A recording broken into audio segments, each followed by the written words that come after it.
Hi, everyone, and welcome back to NewsReal with Joe and Neil. I'm Neil. I'm Joe, and that doesn't rhyme. No, it doesn't. It's been a while. It's good to be back in the hot seat. So, not a lot's happened. Nothing's and yet, happened. so much has happened. But it's like not a lot of importance, really. I mean, if you consider that the major topic in world news, like certainly in the Anglophone media, for 2 weeks, well, about 10 days, headlines every day, was whether or not the nominee for the Supreme Court in the United States fondled, or worse, someone 36 years ago. When he was 17. And we just saw that was the subject matter we had to deal with, and I was like, you know what, whatever, we'll just pass on this. No comment. We're like, y'all handle this. Yeah. And people did, you know the drill.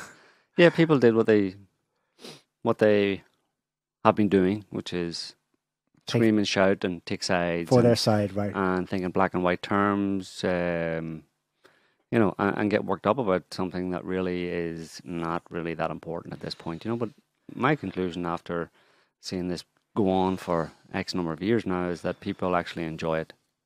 I have a working hypothesis that people who are, screaming and shouting and getting out and ranting and banging on doors and insulting people in the street and stuff, they're doing it because they enjoy it.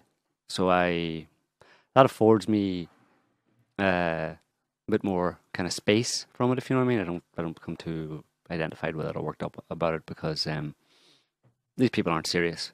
Really, they're not really serious. People in general are very fickle.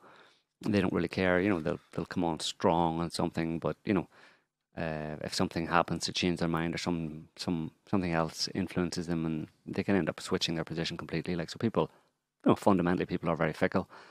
So yeah, it's madness, but it's, not much has happened in the sense that the madness is just taking over. Chaos reigns effectively, at least in the domain of what you see on the internet and in the news. Let's say, what's presented to you by the news. It's presented in such a way that it appears to be complete chaos, social discord, arguing, all that kind of stuff. People, in their respective camps and at each other's throats and stuff. But that's been going on for quite a while. So when that just keeps taking over and some new thing comes along to inflame things a little bit, gets a bit more heated, well, are you really going to get worked up about it? I mean, it's been the status quo for quite a long time. So it's not actually anything new in that respect, Yeah, the news is getting old. Yeah, it's getting boring, effectively. There's nothing, you know what I mean? When things descend into that kind of level of chaos and idiocy and stupidity, not only do I not have a lot of respect for it, I also don't have a lot of concern for it for that reason, because I don't have much respect for the people who would be so stupid and so ignorant and engage in so much black and white thinking that that they would, get worked up to that extent about those kind of things. How can you have any respect for those kind of people, So, yeah. A case in point, last week, it was as if the media, suddenly realized, had an epiphany that Saudi Arabia, there's something off about Saudi Arabia. They may have murdered someone. Yeah, you think? Yeah, par for the course. Hello, Yemen. And who are they killing all the people in Yemen with? Your taxpayer dollars, via the weapons that are sold to them. And this has been the status quo since that little country was created, 70 years ago, 80 years ago. Anyway, yeah, so 80 years late, the Western media is asking questioning the ethical standards in Saudi Arabia, namely over this event that happened in the Saudi embassy in Istanbul, or Ankara, I presume, the capital of Turkey. Ankara, yeah. What's bizarre here, right off the bat, I can't even tell you what happened, and yet everyone knows what happened. Well, it's brutal murder, abhorrent crime. You know what I mean? The stories are echoing throughout the world about the fact of what it is, but then you read the details, and it's not even known if this journalist, Saudi national, the pieces missing. The pieces are put together. You put Saudi Arabia in the equation, and it's probably murder. A critic of the Saudi government, of Saudi Arabia in general, a guy who's been, an exponent of the liberalization of Saudi Arabia, and like I said, criticizing what's his name, Jamal Khashoggi or something. He's a Washington Post editor. Editor, or he's an editor of some section of it, basically. Okay. And he is a U.S. Resident, permanent resident. He's not a U.S. citizen. He's a permanent resident. He's basically in self-imposed exile.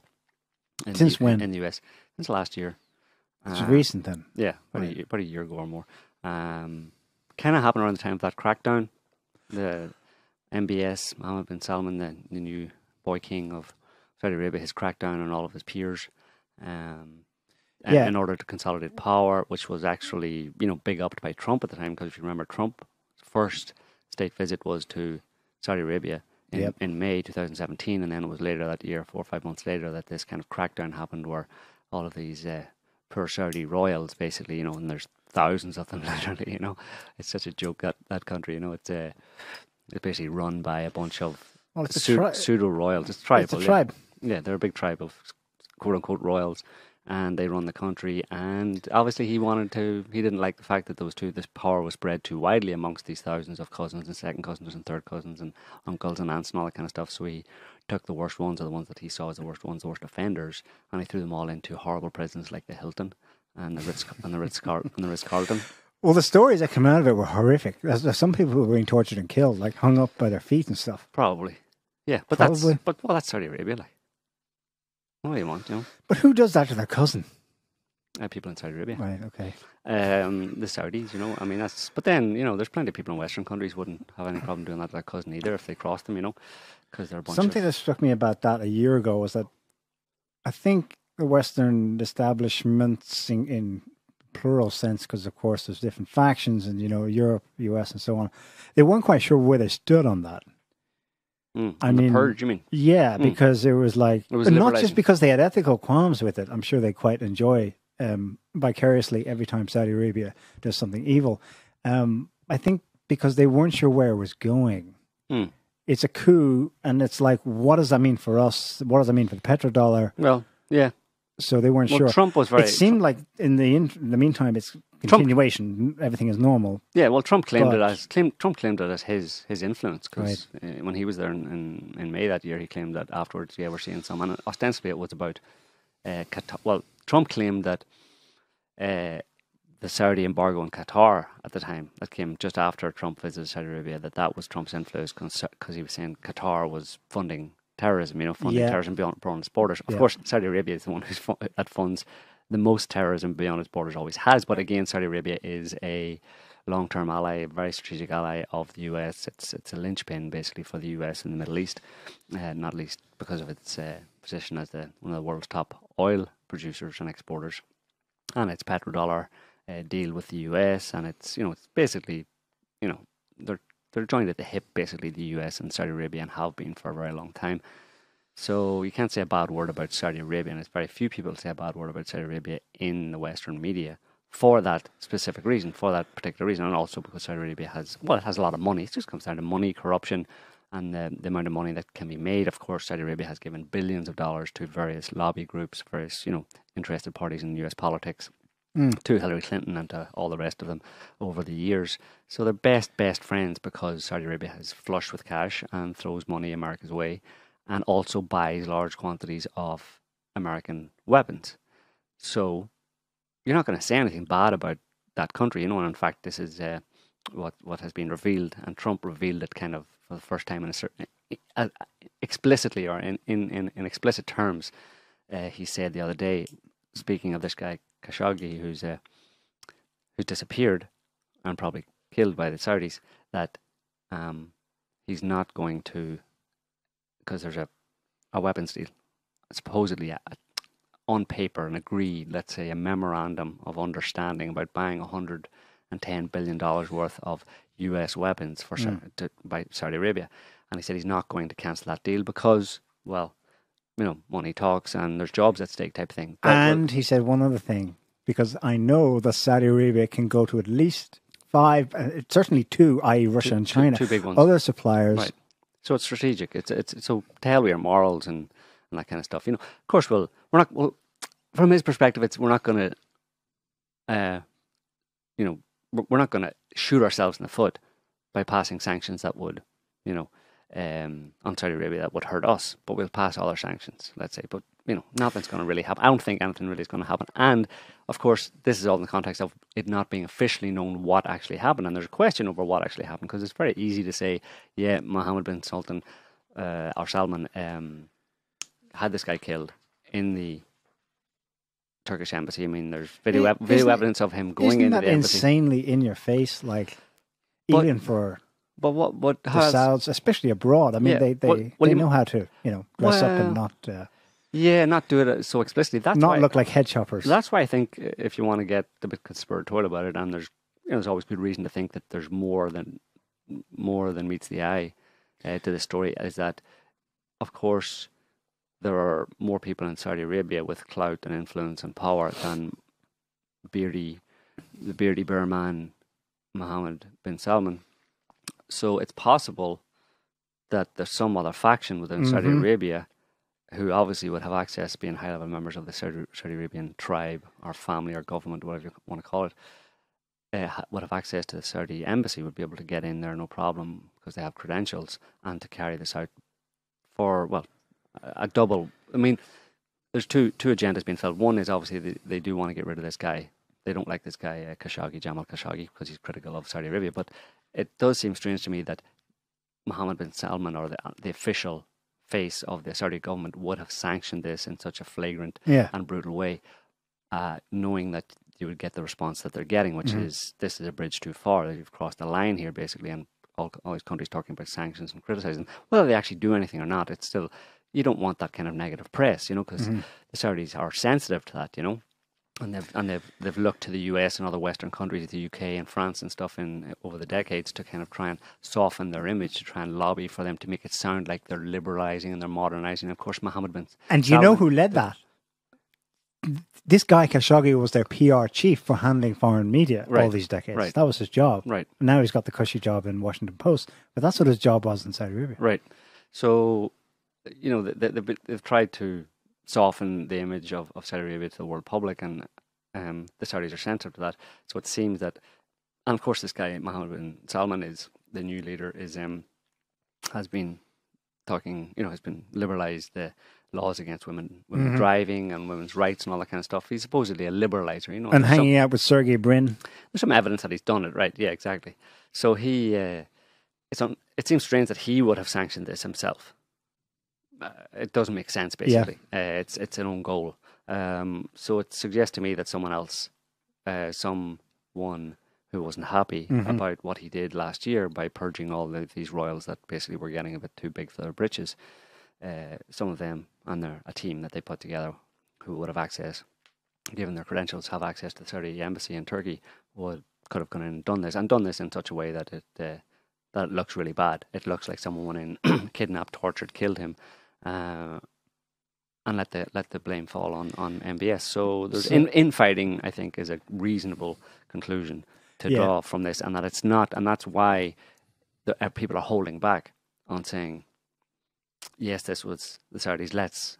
This was MBS, and it was him. It was the official government. Let's sanction them. Let's sanction Saudi Arabia, because what do? If you're a foreign country and you deal with the official government, but there's a kind of parallel government or other powerful people in the country who are acting in the name of the government, you have to be careful about who you blame, basically. You know what I mean? I mean, can you say there's no difference between the two? Obviously not. There are groups within countries that act with impunity, who can act with impunity in that way and can carry out these kind of dirty tricks or smear operations that create a situation for the existing government. I hear you on people hedging their bets on this, but at the same time, the standard's been set really high by the attacks they dish out to Russia. Global media, day in, day out, everything. Right. There's 1,000 claims against them at this point. So, the bar is very high in these days. So relatively, this seems relatively tame. But I don't know, if you just go on CNN today, they've got a whole special subsection with about 10 articles. And if you read the details, they're circumspect. And they will clarify that it's not even sure that this guy's just disappeared or dead. But the definite message and tone coming through is, Saudi Arabia is evil. Right. Now, this could just be a flash in the pan. It might disappear next week. As might this, but I think it's interesting nonetheless to show the extent to which the levers of power in the empire have been activated against them, at least on the surface. Congress is considering, has delivered a letter to the White House triggering provisions of the Magnitsky Act, which of course was designed to sanction Russia back in 2012. To sanction any country. And now, that's the first time I think it's been used, the Magnitsky Act, in any other context but Russia. Maybe. Why this one? Well, because it gives the US president, I think it might actually have been triggered. Trump officially has 120 days to decide now whether to impose sanctions on any person or country found to have been involved in extrajudicial kidnapping. That's the way in which the Magnitsky Act targeting Russia was given a general legal principle with which it could be used. To any country, and here it is being used again for only the second time against Saudi Arabia. And that's, of course, when Trump, responded. But he responded with some things which, he didn't use there'll be hellfire and fury, but it was pretty like there'll be some strong, he didn't say repercussions. That's too diplomatic for Trump. He said there'd be strong punishment or something like that. Yeah, they'd be severely punished. Severely. But people don't. I mean, you've got a problem here with the way the media presents these things and the way ordinary people in the country look at this kind of a situation where someone is killed. I mean, that's why I think this is unusual and a kind of a setup, because of the gruesome and obviously public way that it was done, in the sense that it would become public knowledge. It was, guy walks into an embassy, into the Saudi embassy, like Saudi territory effectively on Turkish ground, walks in there and doesn't come out. Where is he? The Saudis say, I don't know. I mean, obviously you're going to be accused of, and it's a guy who has been critical of the Saudi government. Obviously it's a setup, whether or not consciously by anyone in particular, but it's set up to make the Saudi government look really bad. I mean, it's flagrant. Who was saying? I think it was the Turks saying from the get-go that it was brutal murder. Yeah, but the US, they obviously have some information that. But US intelligence agencies are saying the same thing now as well. That there's some kind of audio that you can hear him being talked to, then interrogated, then tortured, and then murdered or whatever. And somebody, I think it was to the Washington Post, the New York Times or something, quoting some unnamed intelligence agent. So, well, these days our job's really easy. Whenever something involves the Washington Post, because that's like, well, this is who he it's works owned for, by Jeff Bezos now, but everyone knows it as the CIA's official paper. Right. So, and it's who Jamal Khashoggi. The CIA is one step removed from this issue. Yeah. So right there, you have to hold your horses on whatever's going on, on stealing for certainty, with any certainty. But I mean, I don't think the CIA. I think it's probably maybe, who knows? There's all sorts of double dealing going on. But I mean, it suggests to me that the most likely explanation is that some group within Saudi Arabia that's pissed off at MBS and wants to make them look bad. I mean, there could be some CIA or Western intelligence. There always is some level of involvement with them, if it's only just kind of being aware of it and not doing anything about it or whatever. But Trump said people think this is terrible and gruesome, and yes, it is. But on the subject of killing people, extrajudicial killing of people, happens all the time. Governments, Western governments, other governments around the world do it all the time.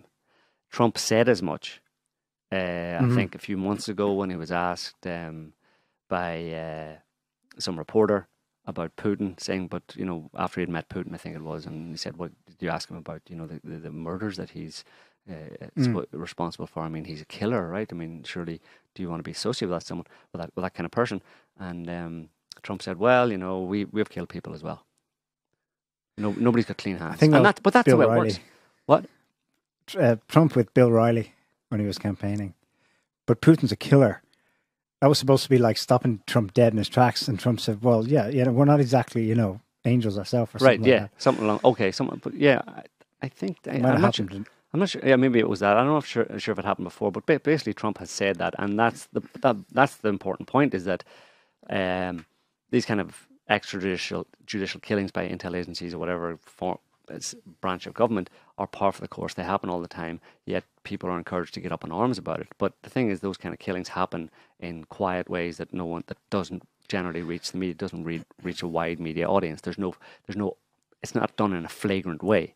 It's taken as par for the course, or part of spycraft, or part of the way the government works, that you're going to kill, or sections of the government are going to target and assassinate other people, their own citizens, other citizens, all the time, and it has happened all the time. The problem with this one, like I said, is that it's done in such a way which is abnormal, where it gets massive media attention and then makes one country or one particular person or whatever look very bad. That is evidence that it's some kind of a setup. There was another event last week, unrelated, apparently, in Bulgaria. A Bulgarian reporter, this is kind of a known figure within the country because she's a regular TV presenter. She was abducted, raped, and murdered by two or more people. They've arrested someone for that. Then they've arrested someone for that. They've arrested now, I think, 2 people. They pop up in Germany within days.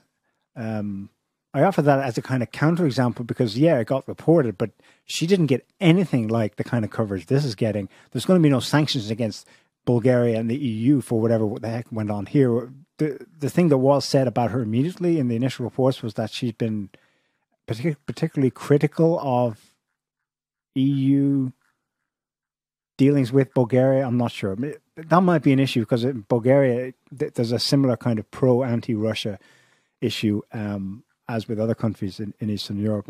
So, there's something happened there like that's beyond just, a random murder, probably. But she's not just, she is just a journalist. The thing with Khashoggi is, you hinted at it, he's also at the level of spy, elite. He's not, just some more information on his background. Like, you just pull up his Wikipedia page, like the guy's connected. And he's been in the US 1.5 years, but he is through and through, Saudi regime man since his youth. His father, you found, was I knew I recognized his surname somewhere. His father, an uncle by the same name, Khashoggi. Yeah, well, yes, was the big arms dealer involved in the Iran-Contra affair in the 1980s. And his father was, this guy Jamal Khashoggi's father was a physician to the former King Faisal of Saudi Arabia, and he was himself, Jamal Khashoggi, was an advisor to the previous old guy, who's the father of the current beardy guy, MBS, and also his aunt or something like that was married to Dodi Al Fayed, so he was related. He is a cousin of Dodi Fayed. Yes, he's a cousin of Dodi Al Fayed. His father was Mohammed Al Fayed, and his son Dodi Al Fayed was married to Princess Diana. So it's all there. It's But I don't just mean connected in Saudi Arabia. I mean connected in the United States as well. But when you're Saudi, if you're high level Saudi at that level, that says it all. Okay. Well, you're connected in the US by definition. So my problem here is, like I keep saying, my problem with this murder is that it's done in such a way where, like this Bulgarian journalist that you're talking about, that's the way, even though that was kind of pretty public as well, they then accused, I think, some immigrants or something like that, who were accused of, nobody particular, just some random criminal was accused of murdering and killing her. There's no high level connections to that. There's no conspiracy involved in that. But you look at then Jamal Khashoggi, why could that not have been done in his case? Why can't he have been somebody have been hired to shoot him on the streets of Turkey or streets of Ankara and steal his wallet? Pass it off as a mugging. Steal his wallet. Of course that could happen. Why did somebody do it inside the Saudi embassy? You do it inside the Saudi embassy for to God's leave sakes, them holding and a bloody means knife. Saudi Arabia did it. Okay. Why would you do that? Why would anybody do that? It's ridiculous. Yeah. So I don't think MBS or any members of the current Saudi regime are that stupid. Why would they do that? They don't like this guy to the point they want to kill him. Well, abduct him and take him to a barn somewhere, and then bury him in the woods. Or there's an accident with his plane or something. Or whatever. Even if you want to interrogate, so many different ways. You don't take him into. It's like, I don't know. It's like take him into the Saudi embassy and or get him in the Saudi embassy. Make it obvious that he doesn't leave. It's ridiculous, I did wonder if there's something going on or it's maybe an iron in the fire with respect to Saudi Arabia, because there's a big question over what it's thinking about and to what extent it may follow these shifts eastward, pro-Eurasian integration. And that's the open question about MBS, because he's young, of course, and if he does consolidate and hold power, he could be king, leader for decades. Right. That's why I wondered if it's an open question about how loyal he is to, the Anglo-Americans, because, of course, his loyalty is, it must be 100%. I mean, there's no, well, they probably have given him some leeway, but it must be, it cannot be, they can't betray him, basically. Now, it hasn't happened yet, but Saudi Arabia could start paying the Chinese in yuan, not dollars, for their oil. Remember, this year, China launched its oil futures market for crude oil. They could start accepting yuan, I mean. Yes. Yeah. Correct, yeah, sorry. They're the sellers. That was announced this year. It's the first contracts. It was announced, the announcement of this new scheme for paying in yuan was back in March, but only last month, within weeks ago, of this event, did they begin happening, the first actual deliveries, shipments of oil in yuan. It's not clear yet. There's been Iraqi companies. I found one from Oman, a big delivery, Russia and Angola. And there are other unknowns that are probably owned by multiple companies, the kind of shells, it's not clear who they are. Anyway, as soon as it becomes obvious and known, announced or whatever, that Saudi Arabia has begun in that direction, which is any day now. That could be a part of it. That's hanging over it. Certainly, the CIA has been, and Western intelligence agencies have had contacts, obviously, within Saudi Arabia. I mean, like I said, they're joined at the hip, literally, right? Those two countries. Saudi Arabia's military is practically a NATO outfit. Absolutely. From top to bottom. France, the UK, even Germany, but particularly the US, it's basically they're joined at the hip. It's the only way I can describe it. They're so interconnected. And certainly Western intelligence agencies would still have contacts within the Saudi ruling elite, including those who were supposedly purged last year. So it's very possible that this could be a move on behalf of, those U.S. State Department interests and intelligence agency interests who, for one reason or another, for that reason, as you described about Saudi Arabia accepting payment in yuan instead of dollars for Chinese oil. That could be one reason why they want to put some pressure. I mean, it's pretty much standard operating procedure. This kind of a situation with Khashoggi, where you would put this kind of external global pressure on a country that you don't like the direction it's going, to put a pressure on the leaders of that country. That's what they've been doing with Russia repeatedly, where they've been attempting to smear and demonize and make Russia look bad and make Putin look bad to the greatest extent possible. That's what they've been doing for the past 3, 4, 5 years.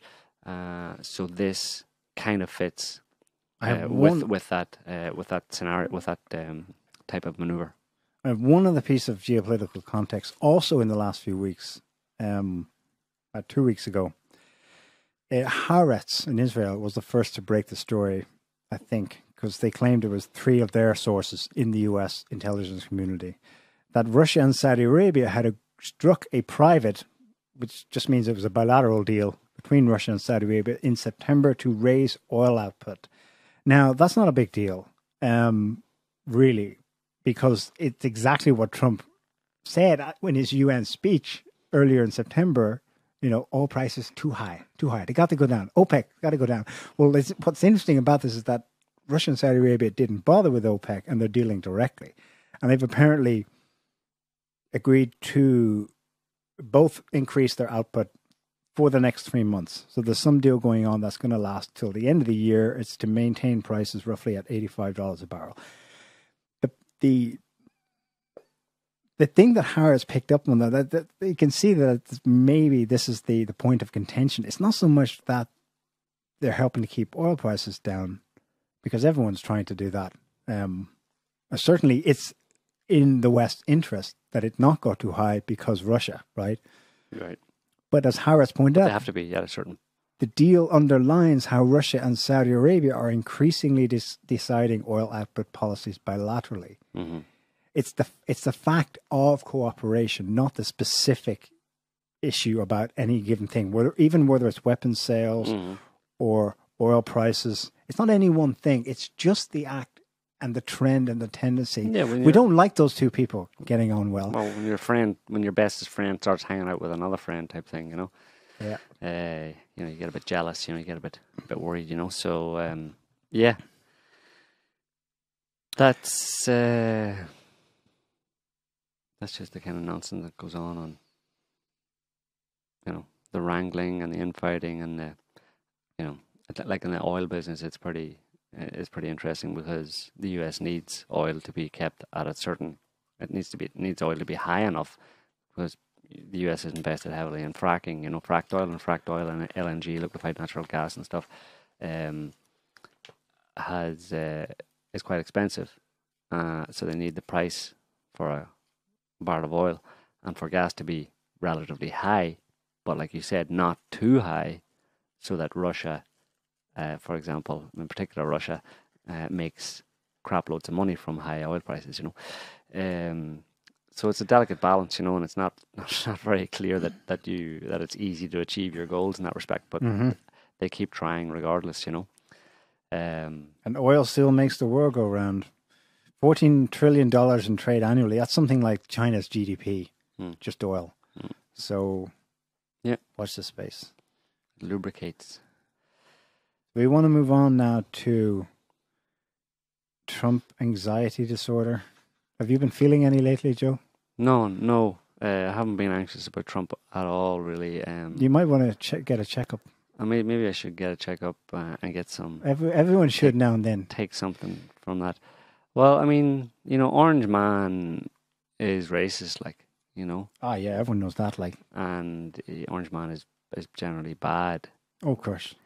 For that reason, for the preceding reason, preceding issue of racism, but I don't really, think Trump is anything special in one way or another, except for the fact that he doesn't lie enough. That's the only way that it would provoke a bit of anxiety in me, because I've been so used to American politicians lying, particularly American presidents telling, to one extent or another, egregious lies. When I hear Trump not telling egregious lies and actually getting close to just telling the truth or telling it like it is, in certain cases, that's when I get a bit anxious. So I do have Trump anxiety syndrome, but it's for the opposite reason that most people have it, Something's not right here. Yeah. Something's not right. Something's wrong. No, it's funny. We're kind of crossing over. Like there's a meeting briefly with people, but then the people are going this other direction. Now, these people over here, they discovered that America is an empire, but they did it thanks to Trump. Mm-hmm. And then he's the figure of that empire, and therefore Trump equals empire, and off they go into this is all evil. Mm-hmm. But we're coming from the other. Well, yeah, the US is an empire and it's evil, but then Trump, and actually he's at least half decent on a lot of substantive issues. Mm-hmm. Key word being substantive. Yeah, he's brash and an idiot, and he says insulting things, and he does lie. Like he does lie about small things, certainly, because he's forgetful. He doesn't have the facts. He can be on point in a sense, but actually, technically, the facts he pulled up were incorrect. But he has a point, like that thing where they said. I mean, that's one of the things that people counter. But when you say Trump never lies, or doesn't lie much, or big in a big way. Oh, but do you remember? And then they can list a whole catalog of things, and one of them being where he gave a shout out at a rally last year about, did you see what happened in Sweden last night? Mm. And specifically, there was nothing much to point to. Nothing specific happened in Sweden last night. Mm-hmm. He said it all wrong. He was referring to a show that was aired on Fox News about the general issues some cities, particularly Malmo in southern Sweden, have been having with largely migrant areas and rising crime. All facts, substantively, there is a serious issue in some of these cities in Europe. And that's what he was pointing to. But technically, he didn't say it right, so he's lying. That doesn't count as a lie. Yeah. The problem is Trump. People don't like Trump. It's not they have a problem with him. They don't think far enough. People aren't interested. By and large, most people aren't interested in what their presidents do. They just have to, like I've said this on many previous occasions, that most people are only interested that their president looks good, talks good, and espouses noble ideals. So effectively, he acts as if and looks as if he is better than us. Because otherwise, why is he the president? When I could be. He has to be far better than me. Yeah. And Trump fails on all those, on most of those counts. He doesn't look very good. He doesn't look very presidential. He doesn't speak very presidential. And he doesn't espouse noble ideals. But the problem with espousing noble ideals is that in this world, generally speaking, politicians who espouse noble ideals are lying. And Trump is much more practical. So Trump says things that are demonstrably true. And a lot of people don't like that, but because a lot of people are idealistic and they want things to be better than they are. They don't want to face into the gritty, difficult problems of reality. And Trump tends to shove their faces in it by just going with that. He's more of a practical, realistic kind of person. He's not a polished statesman. He's not trained in the art of political speak and bullshitting and that kind of stuff. And that's why people don't like him effectively. So, but what they focus on then is, as we've seen, is they focus on things about him that like little lies that he tells, that he like inflate. They focus on the fact that he's an egotist. They focus on his character, if you know what I mean, the foibles and the flaws in his character, like from his appearance to the way he speaks to the little kind of stupid, ego-driven lies that he tells and stuff that have no real consequence. But they ignore the bigger policy issues that are actually the ones that are important. And those things really speak to his character. No, they speak more to his character. You say they focus on his character, but it's at a relatively superficial level.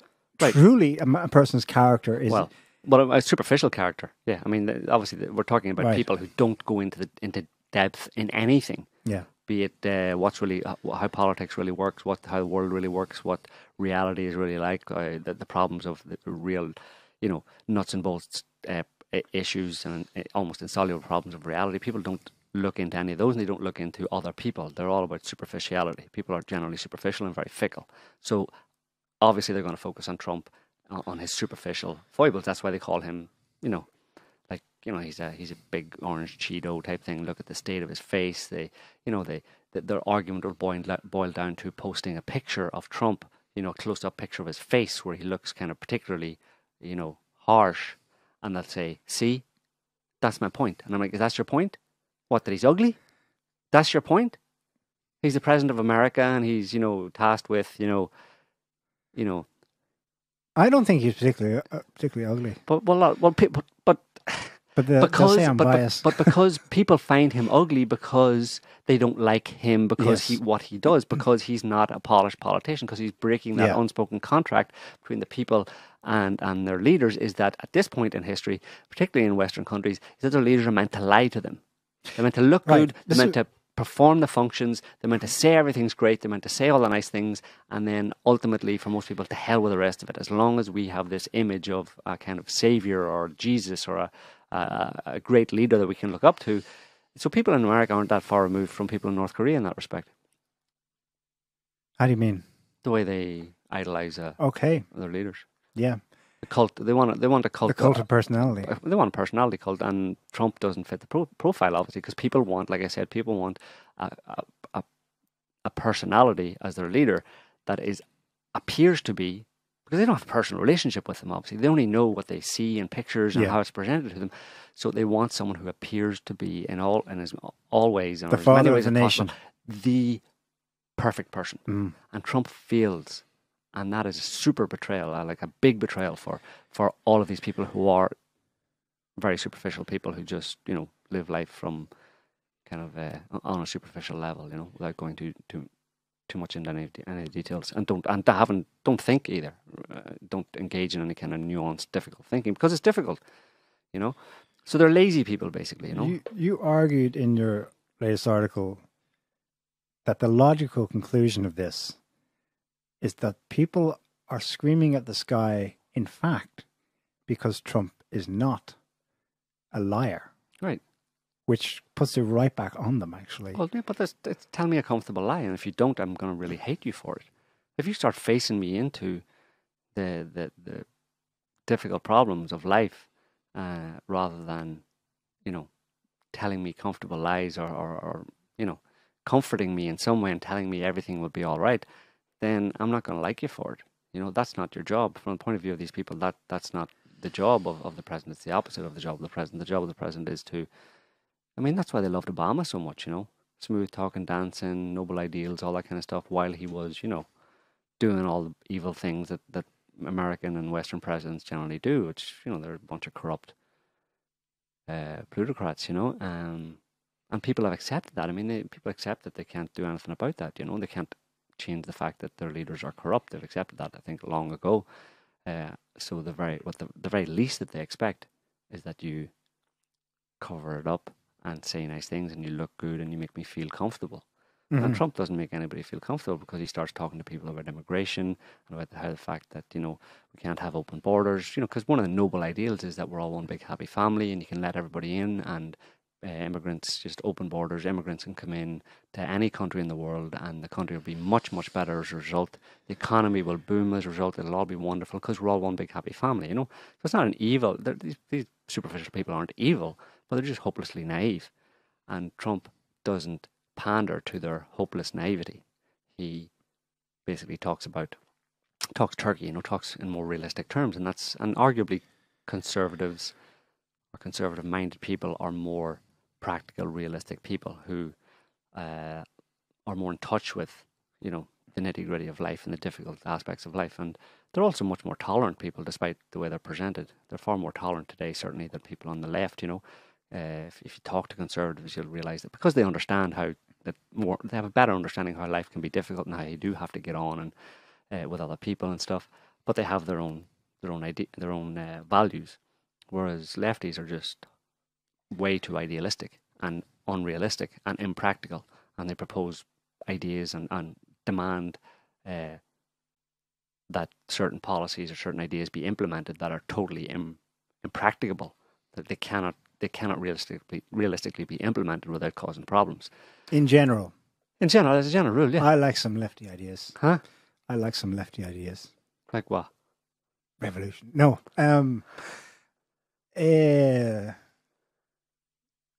Basic healthcare coverage for everyone.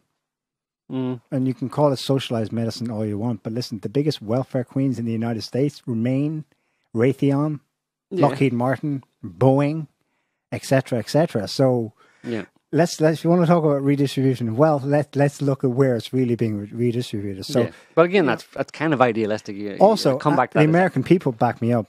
Statistically, I'm not sure what I'm citing now, but I read it recently, so trust me.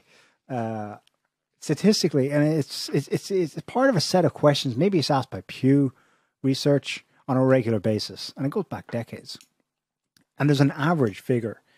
Something like 70% of Americans agree on something like 4 out of 5 key questions when it comes to left-right. Mm. To what extent should a government do X? To what extent does individual liberty reign supreme? I can't remember what the 5 indices were, but there were 5 things that would sort of make up a kind of a cluster of the overall political beliefs of a country. Mm. And consistently American people, and they have their background breakdown, what percentage of them were traditionally conservative and what percentage traditionally of left-leaning voters. And it's always the same kind of ballpark. It goes up and down a little, but it's about 70%. But almost 3/4 of the population agree substantively on the right balance of individual freedom versus public utilities, about things that should be nationalized versus, so whether should be open government regulation versus where the government should stay the hell out of these issues. Mm-hmm. And what we're waiting for, the revolution in quotes that is, probably never going to happen, but hey, is simply the general overall synchrony of these two things, where the powers that be and the substantive wants of the people are more or less in line. Mm-hmm. And maybe that's utopia, but it would make sense to me that logically that they would follow in lockstep, but they don't. Mm-hmm. Consistently throughout American history in particular, there's this disconnect between the elites and in general middle and working class people. Mm-hmm. And that's still the case today. Like, you'll find in the conservative Rust Belt, and the Midwest and out to Montana and Idaho, everyone agrees substantially on the same kinds of the basic things.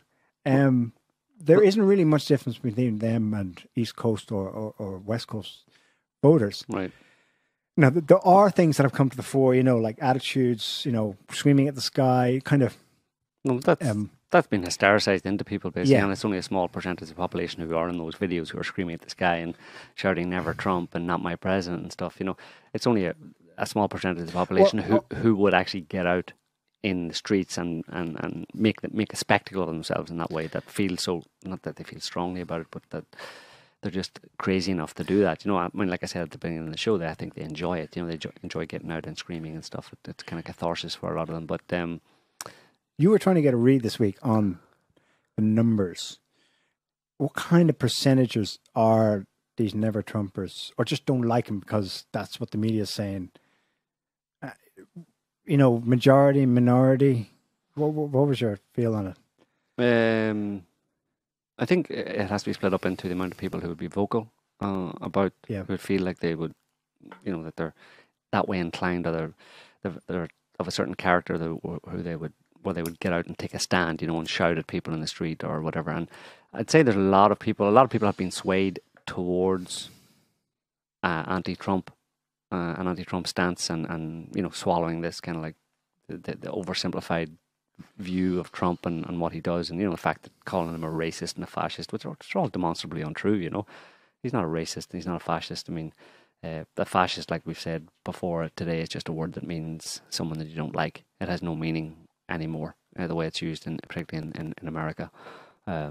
People using it don't even know what it means. It just means bad person.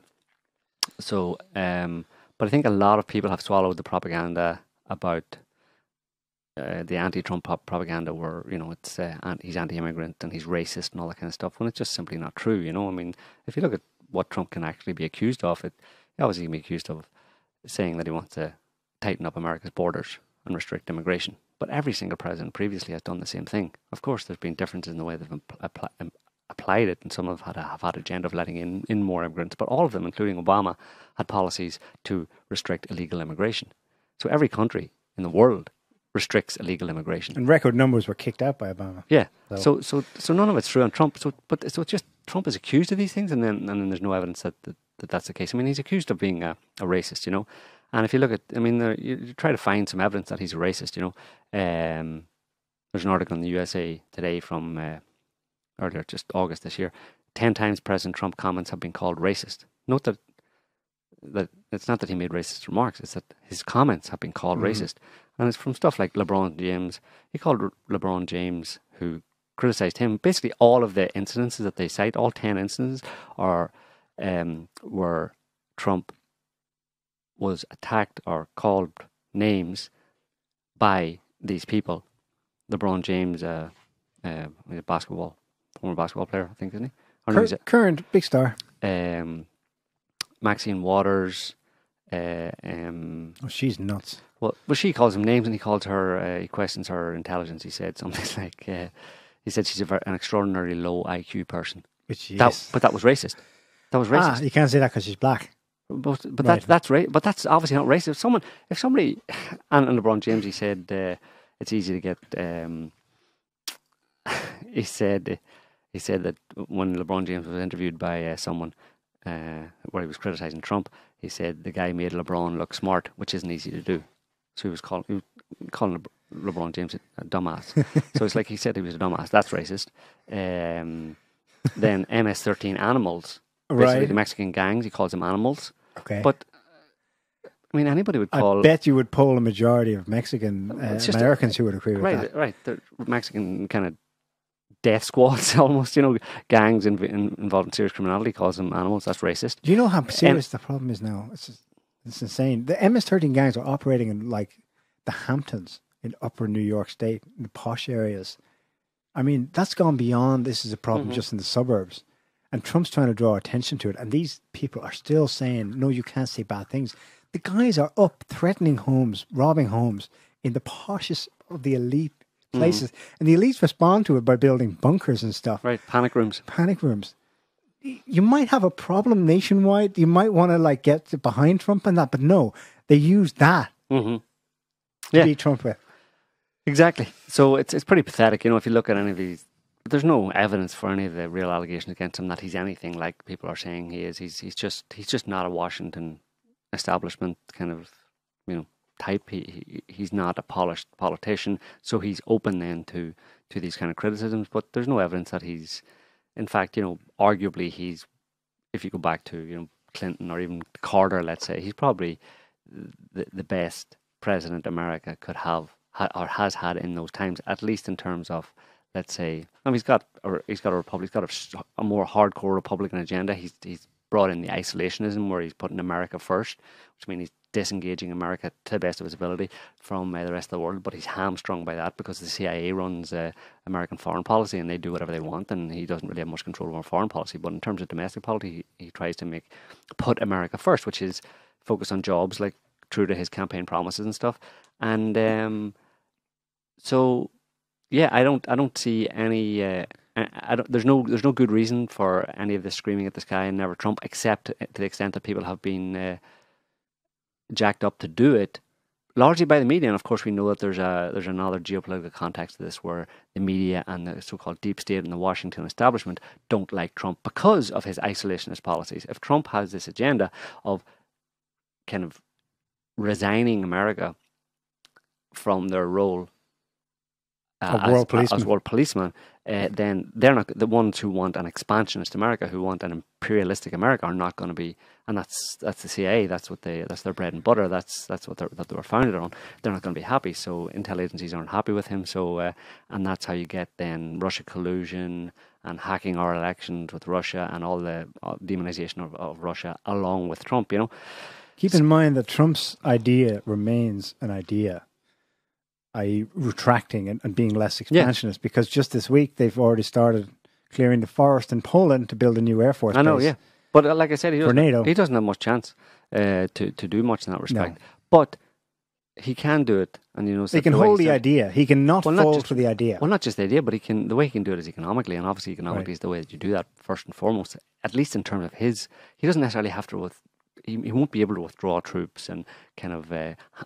Curtail the activities of the CIA. But what he can do is push his America First agenda economically, and which we've seen him start to do that by proposing tariffs and threatening tariffs on other countries and all that kind of stuff. And that's isolationism, right? That's protecting America's economy through trade with other countries, increasing tariffs and etc.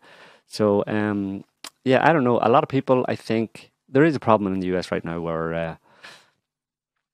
a lot of people have swallowed that mostly mainstream media and political establishment propaganda, anti-Trump propaganda, and people have basically people have swallowed it and internalized it, and they believe that they're right. They believe that Trump is a fascist. They believe that this is totalitarianism. They believe that Trump, it might be a kind of new Hitler type thing, and they have to take a stand against it. But they believe that because they're stupid, effectively, because they don't think, and they're wrong. That is substantially the lie here. Right. And a lot of people have done that, and people based on their character, depending on the type of kind of taste buds they have, depending on where their political leanings are, which is based on their nature, essentially, they'll be more likely to be vociferously anti-Trump, and depending on their own individual character of those people, if you walk down the street in a MAGA hat, depending on which state you live in or which town you live in, there's a good chance that you'll be verbally assaulted, at least in some way or other. But again, that doesn't mean that the whole country, or even majority of the people in the country, are anti-Trump. I think what happens in that situation where one group of people take that strong stand against the president and feel like it's their moral right or moral duty to get out and do something about it because they've swallowed a load of bullshit, the people who have a bit more sense tend to go quiet and tend to accept that and tend to not rock the boat. They realize that these people are a bit crazy. And, you know, if someone who might like to wear a Trump t-shirt or something with Trump or bumper sticker or whatever, decide not to do it simply because they know how reactionary these lefty types who have swallowed a load of bullshit are. And I mean, most people just want a happy life, right? So they're not going to, they're not going to take a stand, because if they did, you see some people taking a stand, obviously pro-Trump rallies or pro-Trump protests and that kind of stuff when they have clashes. But the majority of people who would be kind of think, well, Trump isn't so bad, you know, and to take a more nuanced view of it, the majority of those people are not willing to get in a fight over it. And you know, there's the obvious situation where they're happy enough if they kind of support Trump more or less. They're content to shut up about it because Trump is the president. The lefties are going to be much more vocal about it and militant about it because Trump is the president as well, because their president isn't in office. They feel they have to affect a change, whereas the supporters of Trump kind of would tend to kind of go, well, you know, we have what we want, so we're not going to rock the boat, right? We don't need to.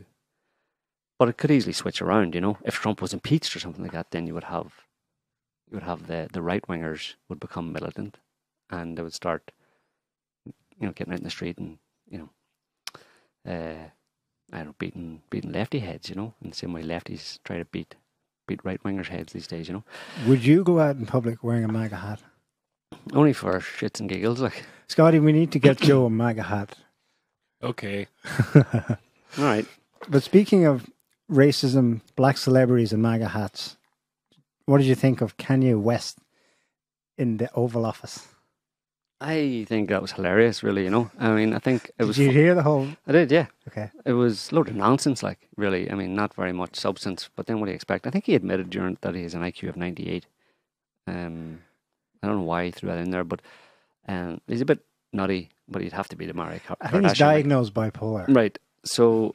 but what's strange about it is, obviously, again, what's strange about it is the reaction of the lefties all screaming and shouting and calling, you know, basically, you know, the lefties who are all anti-racist become suddenly massively racist against Kanye West, you know, calling him the token, Trump's token nigger, token nigger, basically. Something like, I think it was Snoop Dogg or something. Yeah, all sorts of racist epithets. So those people, imagine, Uncle Tom, imagine how fickle those people have to be taking this massive stance, supposedly they're diehard anti-racist, and then on a dime, they'll actually be racist against CNN had someone, you know, a talking head on saying West is the token Negro of the Trump administration. Right. But what's strange about it is that ridiculous. And another one, wait, I have to say this one. Kanye West is what happens when Negroes don't read. Right. That was a CNN talking head. Right. This is CNN anti-racism, right? NPCs. But so how can you have any faith in people? Yeah, how can you have any faith in people like that or human beings or whatever, you know? So it was a rambling weird. Go ahead. Yeah, Scott. No, I was just going to say, because with the whole Trump thing, like this has happened, or it happened to me and I've witnessed it several times, is like you can make the argument that, okay, Donald Trump isn't a racist because you can point out like context and everything. But the one thing that they always come back to is they get all like, you know, fired up and they go like, yeah, but he said about women that he just goes and grabs them by the gender-specific orifice. And it's like that whole, like they always go back to, okay, you know, they say he's a racist and then you point out facts and context, and they say he's this and you point out facts and context, but they always come back to, but he hates women. And that's what they use as that's like their kind of their go-to fallback thing. Yeah. But he doesn't, there's no evidence that he hates women either. Oh, yeah. And what he said about, you know, grabbing women is not evidence that he hates women. It's quite the opposite, in fact. Anyway. Indeed.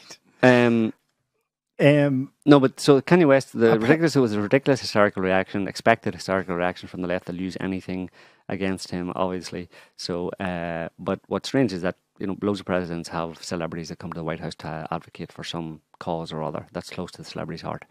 So it's not unusual, but it is unusual because it's Trump, basically. So it's just boring and pathetic. I actually read someone who made a case out of reading between the lines of what West was saying, that he actually did touch on substantive things. Well, some people like to think that, like.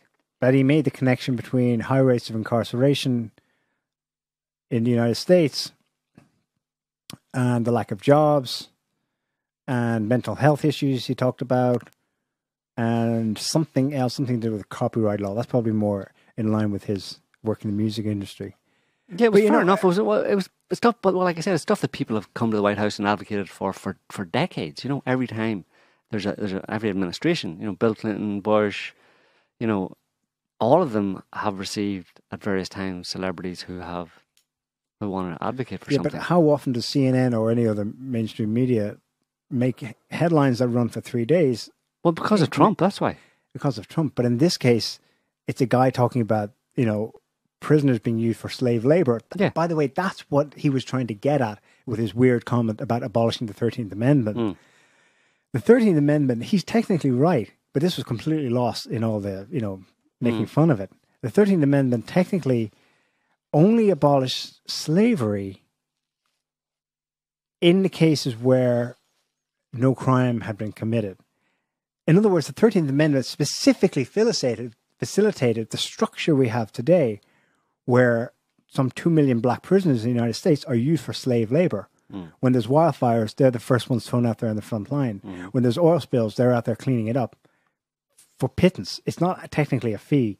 It's not technically anything like a legal wage. It is technically slavery. And this is what he was getting at. Right. But it was lost in his jumble. It doesn't matter because it wasn't about that. It was an opportunity to attack Trump. Of course, in the media. It was totally irrelevant. But that was on West's mind when he went there. Right. Anyway, it's all a load of madness, and it's just going to continue on as we expect, and it'll get worse and until something happens. We don't know what's going to happen, but we think things will get worse, basically, in one way or another. Not just within America and within the left-right nonsense paradigm, but around the world, basically. More corruption and more, maybe not so much more wars, but I think we can expect. There's been a lot of crazy weather going on recently, and hurricanes, obviously hurricanes, all that kind of stuff. I think I'm waiting for that kind of stuff to intercede and maybe put a stop to that's tsunami. To some of the madness. If you have a few more tsunamis, it might give people something else to think about. That tsunami was nuts. It's now 5,000 dead. Right. Yeah, so maybe that's the best we can hope for, is that the Mother Nature intervenes and smacks everybody upside the head and said, get a grip of yourselves, But we'll just have to wait and see. Who knows? I think we'll leave it there for this week, folks. Thanks for listening. If you like the video, subscribe, like, and do all that other stuff. We'll be back next week with another show. Until then, have a good evening. See you next week. Bye, everyone.